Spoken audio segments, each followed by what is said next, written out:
বাংলাদেশের কি অবস্থা, বাংলাদেশের যে অবস্থা, এই অবস্থা মানুষজন কি করে কি করবে সেইটা তো ভাবতে গেলে খুব কষ্ট লাগে।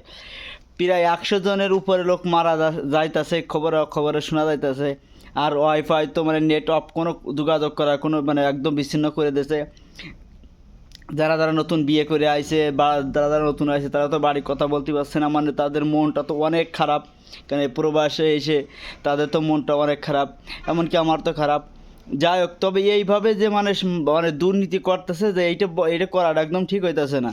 কারণ অনেক খারাপ লাগতেছে, অনেক কষ্ট লাগতেছে, এটা বলার বাইরে।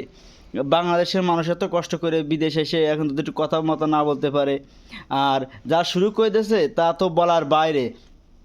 দেশটাতে কোথায় নিয়ে যেয়ে দাঁড়াবে সেটা কেউ বলতে পারে না। আর দেশের উপর যে মানে যে খারাপ একটা মানে অত্যাচার করা হইতেছে বা জুলুম করা হইতেছে সেটা তো বাইরে। সামান্য একটা জিনিস নিয়ে মানে সে আস্তে আস্তে আস্তে আস্তে অনেক বড় কিছু হয়ে গেল। এইভাবে যদি হয়ে যায় তাই দেশটা তো অনেক মানে মানুষই তো অনেক মা বাবা ভাই বোন তো হারাবে। 100-র উপরে মারা গেছে।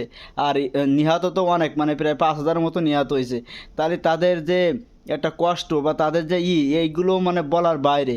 যে কিভাবে মানে কী দিয়ে কী করবে সেইটা এখনও ভাবার বিষয়।